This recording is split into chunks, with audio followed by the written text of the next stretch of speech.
नमस्कार दोस्तों, आप सभी का स्वागत है। आज एक बहुत ही महत्वपूर्ण विषय पर हम सभी चर्चा करेंगे। आईआईटी बाबा दोस्तों अभय सिंह बहुत ही ज़बरदस्त, बहुत ही पॉपुलर और बहुत ही मेरे हिसाब से अभी तक तो बहुत ही ज़बरदस्त कर्म करते हुए आज पूरा का पूरा वीडियो हम लोग उन पर रखेंगे। लेकिन जो मीडिया कर रही है ये उससे बहुत अलग होने वाला है दोस्तों। क्योंकि मैं सच कहूँ तो मैंने कई उनके वीडियोस देखे। मैं पहले आपको क्लियर कर दूँ, मैं इनके बारे में पहले कुछ भी नहीं जानता था, ना मैंने कभी इनको फॉलो किया। जो भी मैंने जाना समझा, छोटे मोटे जो वीडियोस आ रहे हैं कुछ मेन स्ट्रीम चैनल से, उन्हीं से मैंने उनको देखा समझा। कुछ उनके लंबे वीडियोस भी मैंने देखे बीते दिनों में, तो मुझे लगा अपना विचार इस पर व्यक्त करना अत्यंत ही आवश्यक है। दोस्तों आईआईटी बाबा अभय सिंह, मैं सबसे पहले क्लियर कर दूं, निश्चित ही बहुत बुद्धिमान है। और केवल इसलिए नहीं कि उन्होंने आईटी क्रैक किया या जो जॉब करते थे कनाडा में। हमें ये समझना होगा दोस्तों कि यदि आप उनके पूरे जीवन को भी स्टडी करें, बचपन से जो उनका डोमेस्टिक वायलेंस में वो फंसे, और एक बच्चा जब इस तरह की चीज़ों को देखता है कि उनके माँ के साथ कोई कुछ गलत कर रहा है, मारपीट हो रही है, और वो अपने आप को एक हेल्पलेस सिचुएशन में पाता है, इसका जो ट्रॉमा है वो बहुत ही घातक होता है। और भी निश्चित ही उनके साथ प्रॉब्लम्स रही हैं, जिसका ट्रॉमा की वजह से वो डिप्रेशन में भी गए, और फिर डील करते करते आज वो हमारे बीच जिस प्रकार से हैं हम सब देख सकते हैं। दोस्तों इसके अतिरिक्त मैं उनके पर्सनल लाइफ के बारे में और डिस्कशन नहीं करना चाहूँगा, बिकॉज यही काम मीडिया कर रही है। और मुझे एक चीज़ काफ़ी ख़राब लग रही है, किस प्रकार से भारत का मीडिया बाबा जी को केवल, मैंने अधिकांश देखा है, ऐसा मेरा मत है कि उनको पागल दिखाने का प्रयास कर रही है। और ऐसा कई बाबाओं के साथ इन्होंने पहले भी करने की कोशिश की है। दोस्तों कई बार ऐसे क्वेश्चंस करना, जैसे उनको गंजेड़ी के रूप में दिखाने की कोशिश करना, या फिर जानबूझ के डिग करना उनके पर्सनल लाइफ के बारे में जानने के लिए, उन्हीं चीज़ों को थ्रो बैक करना माँ बाप पे, भाई बहन जो भी रिश्तेदार आदि, मतलब उनको बार बार उसी मेमोरी लेन में लेके जाना, रादर देन ऐसे सवाल पूछना जो वो चाहेंगे, जो कि साइंस पे जो वो कर रहे हैं, हिंदू धर्म पे, उस पे वो सवाल करने से बचते हैं, क्योंकि इससे उनको मसाला मिर्च नहीं मिलेगा। लेकिन मैं उसी पे चर्चा करने वाला हूँ, बिकॉज वही मेरा मेन इंटरेस्ट है। दोस्तों यदि आप भारत में स्कूली शिक्षा आपने ग्रहण की है और आप इस वीडियो को देख रहे हैं, आपने निश्चित एक ऐसे लिखा होगा, धर्म वर्सेस विज्ञान, साइंस वर्सेस रिलीजन। ये वीडियो आप ज़रूर मुझे बताइएगा कमेंट्स में लिखकर।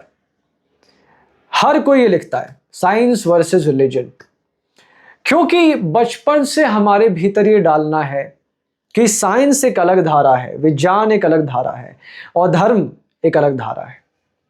मतलब वो दोनों अलग अलग धाराएं हैं, या तो तुम धार्मिक हो या तो तुम वैज्ञानिक हो, यानी ये दोनों चीज़ें एक दूसरे से भिन्न हैं। दोस्तों ये भिन्न ज़रूर हैं, लेकिन ये भिन्न उनके लिए हैं। ये भिन्न ईसाइयों के लिए और जिहादियों के लिए होगी, हमारे लिए नहीं। दोस्तों सत्य सनातन वैदिक धर्म पूरी तरह से वैज्ञानिक है, विज्ञान ही है और कुछ है ही नहीं। सब कुछ, चाहे आपका जन्म हो, मरण हो, आपके कर्म हो, आपका पूर्व जन्म हो, आपका प्रारब्ध हो, आप जो भी करते हैं, आयुर्वेद है, गणित है, रॉकेट है, सब कुछ विज्ञान, सबका मूल स्रोत वेद ही है। दोस्तों ये सत्य सनातन वैदिक धर्म, और उससे कई कई फॉर्म्स हैं, दर्शन है, उपनिषद है, आयुर्वेद है, जिस पर मैंने ये चैनल कुछ हद तक खड़ा किया हुआ है। ये पूरा वैज्ञानिक है। बाइबल पढ़ के आपको नहीं मिलने वाला आयुर्वेद। वहाँ पे आपको मिलेगा कि हाँ भाई मैंने चमत्कार कर दिया और कोई ठीक हो गया। वहाँ पे कोई आपको नहीं बताएगा कि आप मेडिसिन कैसे बनाओ या क्या कैसे करो। और इसीलिए तो ये लोग 1500-1600 तक का यूरोप में नंगे फटे चिथड़े जंगली कपड़े पहन के भागते थे, तब इस देश में हजारों की संख्या में गुरुकुल ऑपरेट कर रहे थे। और तब वहाँ पे रेनेसां हुआ, जिसे लोग पुनः जागरण कहते हैं, और उसके बाद इन्होंने एक्सप्लोरेशन शुरू किया। हालांकि इसके मूल में उनका क्रिश्चियनिटी ही था, जिसकी वजह से जहाँ भी गए इन्होंने वहाँ आतंक फैलाया, उसको कोशिश किया अपने में एनेक्स करने का, रिसोर्स चुराए, और भयानक भयानक मारकाट, बलात्कार और न जाने कितना हिंसा का पूरा आधार उनका रिलीजन है, अब्राहमिक रिलीजन, चाहे क्रिश्चियनिटी, इस्लाम, इवन जूस, किसी को भी आप कहें। इनके मूल को कभी मत भूलिए, ये सब के सब एक जैसे ही हैं। हाँ, आज के संदर्भ में निश्चित ही कुछ आपको अच्छे लगेंगे गोरे, ये सच भी है, लेकिन बीज समझिए दोस्तों वो एक ही है और ये सब वहीं से निकले हैं, जेरूसलम से। खैर, वो एक अलग विषय है। हमारा जो वैदिक धर्म है वो पूरी तरह से साइंटिफिक है और यही चीज़ आईआईटी बाबा समझाना चाह रहे हैं दोस्तों, जो मुझे लगा है, जो मैंने उनके वीडियोस देखे हैं। क्योंकि जिन चीज़ों की वो बातें करते हैं, जो चीज़ें वो स्टडी करते हैं, अपनी कॉपी में लिखते हैं, वेवलेंथ आदि बनाना, डायग्राम्स बनाना, फिगर्स बनाना, उससे ये चीज़ तो सिद्ध होती है।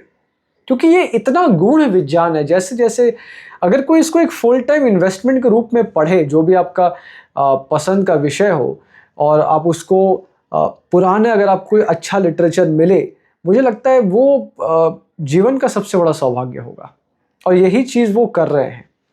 आज भी यदि किसी को विशुद्ध आयुर्वेदिक ग्रंथ मिल जाए, किसी प्रकार का कोई अच्छा, जो अब उसको करने वाले लोग भी कितने बचे हम नहीं जानते। अभी जैसे आचार्य अग्निवत नैष्ठिक के वेद विज्ञान आलोक वो लिख रहे हैं, तरह तरह का ब्राह्मण ग्रंथ को वो ट्रांसलेट कर रहे हैं, निरुक्त कर रहे हैं। तो इस तरह की चीज़ों को जो लोग सही में व्याकरण पर जिसकी ज़बरदस्त पकड़ हो, संस्कृत पर, जो इन चीज़ों को जन सामान्य को समझाना जानता हो, यदि वो गूढ़ रहस्य आपको पता चल जाए सत्य सनातन वैदिक धर्म का, तो मुझे लगता है इससे बड़ा लाइफ में कोई अचीवमेंट या कोई इन्वेस्टमेंट, एक्सप्लोरेशन नहीं हो सकता। और यही है दोस्तों बीज हमारे वैदिक धर्म का। इसमें आप जितना अंदर जाएंगे, आप खोलते रहेंगे और आपको मिलता जाएगा, मिलता जाएगा, मिलता जाएगा। कोई अंत ही नहीं है, ज्ञान का कोई अंत ही नहीं है दोस्तों। और यही है हमारा वैदिक धर्म। और इसके विषय में आईआईटी बाबा कह रहे हैं, मुझे जो लगता है दोस्तों, क्योंकि अभी तक जो मैंने समझा है, निश्चित है कुछ चीज़ें उनकी अजीब होंगी, क्योंकि देखिए अभी जिस फॉर्म एंड मैनर में वो है गांजा आदि लेना, अब वो कितना लेते हैं, कैसे लेते हैं, मैं नहीं जानता, बट अभी तक तो मुझे चीज़ें ठीक ठाक लग रही हैं और मैं उनके लिए आशावादी हूँ। मैं नहीं चाहूँगा कि वो ही फेड्स अवे इनटू ऑब्लिवियन या कुछ गलत हो जाए या कुछ गलत कर बैठे। लेकिन हमें यही समझना होगा कि मैसेज क्या है, मैसेज क्या देना चाह रहे हैं। कि मुझसे डिबेट करो, मुझसे धर्म की बातें करो, मुझसे तरह तरह के जो क्वेश्चंस हैं, आपके डाउट्स हैं, साइंस को लेके, मैथ्स को लेके, इकोनॉमिक्स को लेके, हिस्ट्री को लेके, पॉलिटिकल साइंस को लेके, वो उसकी बात कर रहे हैं दोस्तों। वो सब्जेक्ट्स की बात कर रहे हैं, वो जेरूसलम और मक्का ये सब की बात नहीं कर रहे दोस्तों। इस चीज़ को, हाँ, ये उनके जो विचार हैं इस्लाम पर, क्रिश्चियनिटी पे, वो ही मैंने देखे। ज़रा सोचिए कितना सही विचार है उनका, क्योंकि यही तो है उनकी सच्चाई, उन कबीले वालों की सच्चाई, जिसको वो आराम से एक्सपोज कर रहे हैं, जो कि कई हमारे गुरु घंटाल एक्सपोज नहीं करते। क्योंकि हमारे भी जो मेन गुरु बने फिर रहे हैं, तरह तरह के मठ आदि के जो बहुत पॉपुलर हुए पड़े हैं, वो अधिकांश रूप से हिंदुओं को नपुंसक बनाने का काम ही तो करते हैं। और करते क्या हैं वो? बस उनकी रोजी रोटी चलती रहे, भक्तगण आते रहे, उनको मूर्ख बनाते रहेंगे। इसलिए तो जितने भी लोग सोचते समझते हैं, वो दुर्भाग्यवश एथीस्ट बनने लगते हैं, मतलब वो ईश्वर की सत्ता को नकार देते हैं। क्योंकि वो इतने परेशान हो जाते हैं आडंबर से, पाखंड से, कि उनको लगता है यही है हिंदू धर्म। वो समझ नहीं पाते कि कितना डीप है, क्योंकि उनको बताने वाला उस तरह का ना कोई गुरु मिला, ना उस तरह का कोई विशुद्ध शास्त्र उनको मिला जिसे वो पढ़ सके और अपने डाउट्स को क्लियर कर सके। तो हमारा फोकस अब इस तरफ शिफ्ट करना चाहिए, ना कि हम उनके पर्सनल लाइफ को डिग करते रहें, या इन जनरल भी जो धर्म प्रेमी लोग हैं। ये आपका अप्रोच होना चाहिए अगर आप इस चीज़ को लेकर इंटरेस्टेड है। और सबसे बड़ी चीज़ दोस्तों, जो कर्म का प्रिंसिपल जिस पर उन्होंने बात की, सब कुछ कर्म का प्रिंसिपल ही तो है। क्या आपका प्रारब्ध है, किस तरह का आपका जीवन बन रहा है, क्या आप संचित कर रहे हो, कैसा आप सोचिए आपका पूर्व जन्म रखो भी, ये तो आपको पता ही है। आत्मा तो कपड़े बदलती है, शरीर बदलती है, वो सारे संस्कार आप ही तो डिसाइड कर रहे हो कि आप कैसा बनना चाह रहे हो आगे। आपको क्या लगता है आपने चीज़ों को मैनेज कर लिया कोई बहुत बड़ा पाप करके, तो सर्वांतर्यामी, सर्वव्यापक, सर्वकालिक, सार्वभौमिक ईश्वर वो नहीं जानता? आप उसकी व्यवस्था से बच जाएंगे क्या? इस पर भी तो वो बात कर रहे हैं। तो आइए दोस्तों, अपना जो सत्य सनातन वैदिक धर्म है उसको फोकस बना के हम आगे बढ़ें। महाकुंभ पर भी मेरा यही मैसेज रहेगा दोस्तों। 26 फरवरी तक महाकुंभ है, महाशिवरात्रि है 26 फरवरी को। मैं तो बहुत कोशिश कर रहा हूँ जाने की, और मेरा आप सभी से आह्वान रहेगा आप भी जाएं और इस इतने अलौकिक अनुष्ठान का आप हिस्सा बने।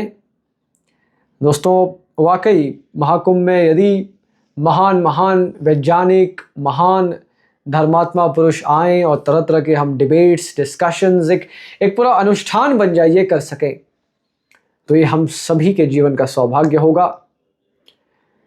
दोस्तों वीडियो देखने के लिए आप सभी का धन्यवाद। ओम नमस्ते।